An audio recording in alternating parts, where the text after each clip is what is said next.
मुझे ये देख के लग रहा है काई कबीले की खवातीन कालीन बनाने का फन बिल्कुल भूल चुकी हैं। ऐसा कब से हो गया? हाइमा खातून और हलीमा खातून की बेटियां कब से उम्दा कालीन बनाना छोड़ के मामूली कपड़े बनाना शुरू हो गईं।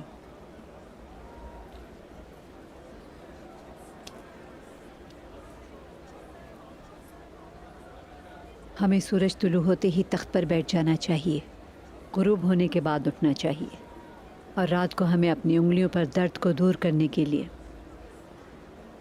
मरहम लगाना चाहिए। जाओ, काम जारी रखो।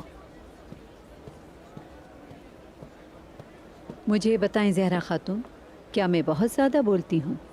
तुम्हारा क्या ख्याल है कि कालीन काई कबीले के काबिल हैं?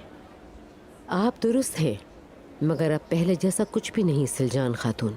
हम सुगोत से पौधे इकट्ठे करते हैं और उन्हें कई दिनों तक भी उबाल लें, लेकिन वो रंग नहीं देते।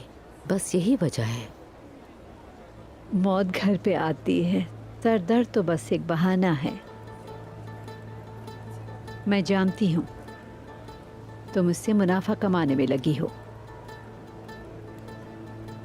खवातीन, मेरी बहनों, क्या नायाब पौधों को ढूंढ कर लाना बहुत मुश्किल है? क्या आप लोगों के लिए बेहतरीन कालीन बनाना बहुत मुश्किल है? अब इस काम को हम जहां अम्मा हाइमा ने छोड़ा था वहां से आगे बढ़ाएंगे।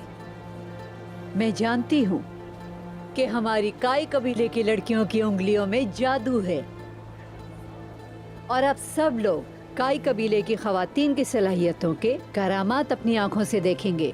और मैं ये भी जानती हूँ कि यहाँ अब ऐसे कालीन बनाए जाएंगे कि जिनकी खूबसूरती की नज़ीर कहीं ढूंढे से भी नहीं मिलेगी।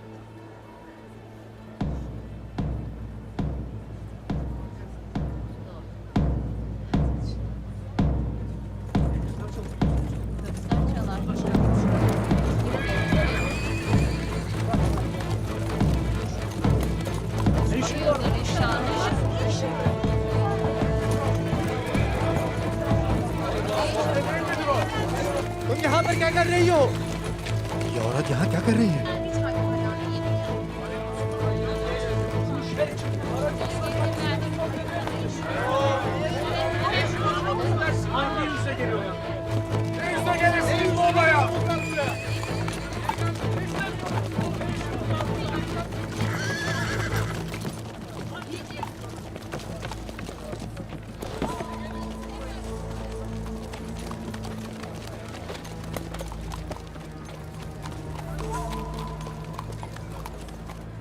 हम दोनों दोबारा मिल रहे हैं सिलजान खातून।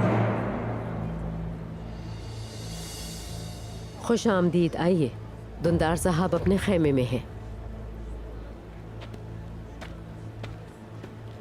ज़हरा खातून, हमारा यहाँ आना अमन की निशानी है। दोस्त बनकर आए हैं। आप कालीन देखना चाहती थी मलिका सूफिया? आइए।